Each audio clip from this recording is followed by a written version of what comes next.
నమస్తే ఆదిత్యక్ బేషే అభితక్ కబహే ఆరంభించురా మీ అందరికి ఏమి చెప్తావు అంటే ఆరు ఎంత భరించాలని సరి சுத்தம் ఆల్ బడ్జెట్ టుడే సబ్మిటెడ్ வருஷம் வருஷம் இப்படிதான் உயிரை வாங்குற. So everybody please silent. ஏம்மா தமிழ் தெரியல, தமிழ்ல பேசு. ஓ உங்களுக்குலாம் லாங்குவேஜ் ப்ராப்ளம் இருக்குல்ல? அம்மா ஓவரா பேசாத, வந்த வேலையை பாரு. ஓ தமிழ்லயே பேசுறேன். போன வருஷம் இந்த பிளாட்ல உங்களுக்கு நிறைய விஷயம் செஞ்சிருந்தோம். செஞ்சு கீசிங்க. தலைவர் இன்னைக்கு அர்ஜென்ட்டா வெளியூர் போனதால இன்னைக்கு எல்லா விஷயம் நான் தான் சொல்ல போறேன். ஏமா அடிக்கடி தலைவர் வெளியூர் போயிடுறாரு? இந்த பிளாட்டோட நலன் கருதி பேச போயிருக்காரு. இது வரைக்கும் இந்த பிளாட்ல எதுவும் நல்லதா நடந்ததா தெரியலையா? உங்களுக்கு தெரியலன்றதுக்காக நாங்களா பொறுப்பேற்றுக்க முடியாது. இது வரைக்கும் ஒண்ணு நல்லதா நடந்ததா சொல்லுங்க. இப்ப இந்த பிளாட்டோட பட்ஜெட்டை பத்தி நான் சொல்லும் போது அதை பத்தி நான் பேச முடியாது. சரி பட்ஜெட் தான் சொல்லுங்க. வர 1ஆம் தேதியில இருந்து உங்க வீட்டுல மீன் கழுவுனீங்கன்னா அசோசியேஷனுக்கு 75 ரூபாய் கட்டணும். ஏங்க நான் வீட்டுக்கே 50 ரூபாய்க்கு தாங்க மீன் வாங்குவேன். பட்ஜெட் படிக்கும் போது நடுநடுல பேசாதீங்க. சரி சரி நீங்க படிங்க. வீட்டுல பூனையோ நாயோ வளர்த்தீங்கன்னா அசோசியேஷனுக்கு 250 ரூபாய் கட்டணும். இது நாங்க அநியாயமாக்குதா? நியாய அநியாயத்தை பத்தி இங்க பேசாதீங்க. குழந்தை பெத்துக்குன்னா அசோசியேஷனுக்கு 2500 ரூபாய் கட்டணும். அப்ப இப்ப இருக்கிற குழந்தைக்கு 500 ரூபாய் கட்டணும். வர வர இவங்க போக்கே சரியில்லை. ஆமா ஆமா. உங்க வீட்டு வாசல்ல மரத்தோட இலை இருந்ததுன்னா 100 ரூபாய் ஃபைன் கட்டணும். ஏங்க அது காத்துல அடிச்சுட்டு வரோம், நாங்க என்னங்க பண்றது? வாசல்லயே உட்காந்து பார்த்து வாரி போடுங்க. இதெல்லாம் நல்லதுக்கே இல்ல. வர 1ஆம் தேதியில இருந்து ஒவ்வொரு வீட்டுல இருந்தும் 25 லிட்டர் தண்ணி தலைவர், செயலாளர், பொருளாளர் வீட்டுக்கு தரணும். ஏமா அப்படி கொடுக்க முடியலன்னா அதுக்கு என்ன அமௌண்ட் ஆகுதோ அதை கொடுத்துருங்க. ஜெயிச்சுட்டு இன்னும் அராஜகம் பண்றாங்க பாரு. போன வருஷம் நம்ம தலைவர் நம்ம நலனுக்காக வெளியூர் போகும்போது சாப்பாட்டுக்கு நிறைய செலவாயிருக்குன்னு சொல்லியிருக்கீங்க. அது உண்மைதானே. அதனாலதான் இந்த வருஷம் வேற மாதிரி பண்ண போறோம். அப்போ தலைவர் சாப்பிட போறது இல்லையா? சாப்பிடாம எப்படி இருக்க முடியும்? அப்ப நான் பண்ண போறீங்க? சொல்றேன், ஒவ்வொருத்தவங்க வீட்டுல இருந்தோம் அதிர்சம், முறுக்கு, சோமாசு, சீடை எல்லாமே செஞ்சு கொடுத்துடணும். இதான் எங்க வேலையா? செஞ்சும் கொடுக்க மாட்டீங்க, செலவு பண்ணாலும் ஒத்துக்க மாட்டீங்க. இப்ப என்னதான் பண்றது? எல்லாம் உங்களுக்கு சொல்லலையா? நீங்க தானே ஜெயிக்க வச்சீங்க. ஹலோ ஹலோ, இந்த சவுண்ட் எல்லாம் இங்க விடாதீங்க. ஏமா உங்ககிட்ட சொல்ல, இவங்க கிட்ட தான் சொல்லியிருந்தேன் நானு. இனிமே யார் வீட்டுக்கு போஸ்ட் வந்தாலும் அசோசியேஷனுக்கு 5 ரூபாய் கட்டணும். எங்களுக்கு போஸ்ட் வந்தா நாங்க ஏமா கட்டணும்? நாங்க ஜெயிச்சிருக்கோம், நாங்க என்ன சொன்னாலும் நீங்க ஃபாலோ பண்ணணும். சரி சரி உன்னா நான் இருக்கேன், படி. தலைவர், செயலாளர், பொருளாளர் அவங்களோட சொந்தக்காரங்க ஊர்ல இருந்து வந்தா உங்க வீட்டுல தங்கறதுக்கு இடம் கொடுக்கணும். அப்ப நான் எங்க போய் படுக்கிறது? போய் மொட்டை மாடியில படுங்க. ஏன் உங்க சொந்தக்காரங்க மொட்டை மாடி மேல போய் பாத்துக்கிட்டான்? மொட்டை மாடியில ஏசி இல்ல, அதை புரிஞ்சுக்குங்க.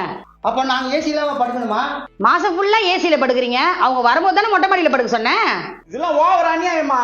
நீங்க மொட்டை மாடியில படுக்கிறதுக்கே நாங்க ஒரு அமௌண்ட் போடணும்னு வச்சிருந்தோம். போட வச்சிடாதீங்க. அப்பவே உங்களுக்கு சொன்னேன், இவங்களை ஜெயிக்க வைக்காதீங்கன்னு. எவன் கேட்டீங்க? அனுபவிங்க. சொல்றது கரெக்ட் தானா? இப்ப சொல்லி என்னடா புண்ணியா? ஜெயிக்க வச்சீங்களா? இப்ப இவ்வளவு பண்ணி கூட நம்ம அசோசியேஷனுக்கு பெரிய வருமானம் இல்ல. அதுக்கு எங்களை என்ன பண்ண சொல்றீங்க? அதுக்கு உங்க வீட்டுல இருந்து ஏதாவது ஒரு பொருளை வித்து அசோசியேஷனுக்கு பணத்தை கொடுங்க. உங்களை ஜெயிக்க வச்சதுக்கு இல்ல எங்களுக்கு தேவைதான். வித்து பணம் கட்டுன்னு சொன்னதுக்காக ஏதோ ஒரு பொருளை எடுத்து வித்துறாதீங்க. நீங்க விக்கிற பொருள் வாங்கி 3 மாசத்துக்குள்ள இருக்கணும், அப்பதான் நல்ல ரேட்டுக்கு போகும். இப்ப ரொம்ப முக்கியமான விஷயம் உங்களுக்கு சொல்ல போறேன்.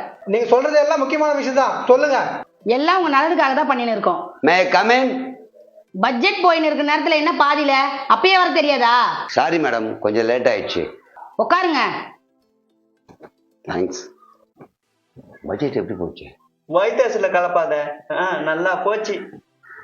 இப்ப நீங்க எல்லாருமே தப்பு பண்ணிருக்கீங்க, அதனால அசோசியேஷனுக்கு 1000 ரூபாய் கட்டணும். ஏமா என்ன நாங்க தப்பு பண்ண 1000 ரூபாய் கட்டத்துக்கு? வீட்டுக்கு ஒரு குப்பை கூட குத்தாங்கல்ல, அதுல ஏன் தலைவரோட போட்டோ ஒட்டல? தலைவர் நான் ஒரு சொந்த பணத்துல வாங்கி கொடுத்தாரு, அசோசியேஷன் பணத்துல தானே வாங்கி கொடுத்தாரு.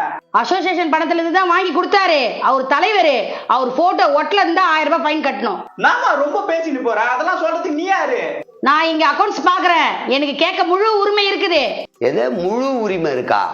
ஏமா நாங்க தலைவர், செயலாளர், பொருளாளரை தான் செலக்ட் பண்ணோம்.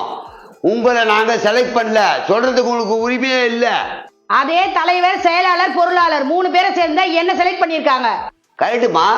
அசோசியேஷன் இருக்கிற நாங்க யாரும் உன்னை செலக்ட் பண்ணலையே. அப்ப இந்த பட்ஜெட் சொல்றதுக்கு நீ யாரு? நீ எப்படி பட்ஜெட் போடலாம்? உன் இஷ்டத்துக்கு பட்ஜெட் போடுவ. எப்ப பார்த்தாலும் 3 பேர் சேர்ந்து உங்களை செலக்ட் பண்ணிடுறாங்க, வாய்க்கு வந்து போடுவ. ஒரு நாள் நீ எலெக்ஷன் நின்று பாரு.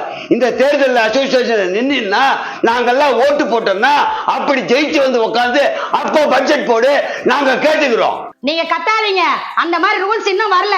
நான் தான் பட்ஜெட் போடுவேன், அதை நீங்க கேட்டுதான் ஆகணும். அசோசியேஷன் மக்களால் தேர்ந்தெடுக்கின்ற நபர் தான் எங்களுக்கு பட்ஜெட் போடணுமே தவிர அவங்க செலக்ட் பண்ணாலும் பட்ஜெட் போடுற அவசியம் இல்லை. ஒருவேளை ரூல்ஸ் இல்லைன்னா இனிமேல் வரும். அந்த ரூல்ஸ் படி அங்க ஜெயிச்சு வந்தவங்க மட்டும்தான் பட்ஜெட் போடணும், நாங்க ஏத்துக்கிறோம். உங்க இஷ்டத்துக்கு உட்காந்துக்கிட்டு நீங்களா ஒண்ணு கிறுக்குவீங்க. யாரை கேட்டு கிறுக்குறீங்க? நாங்க உங்களை செலக்ட் பண்ணுமா? வரட்டும், தலைவர், செயலாளர், பொருளாளர், நான் அவங்கள கேட்கிறேன். அப்பா, இவங்க சொல்றதை கேட்க வேண்டிய அவசியம் நமக்கு கிடையாதுப்பா. அந்த மாதிரி ரூல்ஸ் எல்லாம் இன்னும் கொண்டு வரல, கொண்டு வரவும் மாட்டாங்க. ஏன் கொண்டு வந்தா எலெக்ஷன்ல நான் நிக்கணும், நின்னா தோத்துருவேன், அதனால தான் கொண்டு வரல.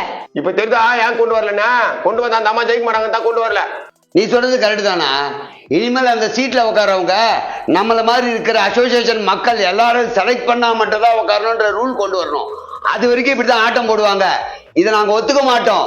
இனிமேல் அந்த ரூல் இல்லாம அங்க யாரும் உட்காரக்கூடாது. இதுக்காக போராடுவோம். இதுதான் நடக்கும். இன்னும் கூடிய சீக்கிரத்துல இத கலைச்சிட்டு மறுபடியும் தேர்தல் வரும். அந்த தேர்தல் வந்தா இங்க இருக்கிற எல்லாரும் அசோசியேஷன் மக்கள்லாம் உங்களை செலக்ட் பண்றாங்களான்னு பார்ப்போம். தெரியாம ஏதோ செலக்ட் பண்ணிட்டாங்க, அதுக்காக உங்க இஷ்டத்துக்கு ஆட்டம் போடுறீங்க. இது ஏத்துக்க முடியாதுப்பா. வா போலாம், பாத்துக்கிறோம், நாங்க பாத்துக்கிறோம். வாங்க போலாம். நம்ம நாங்களும் பாத்துக்கிறோம்.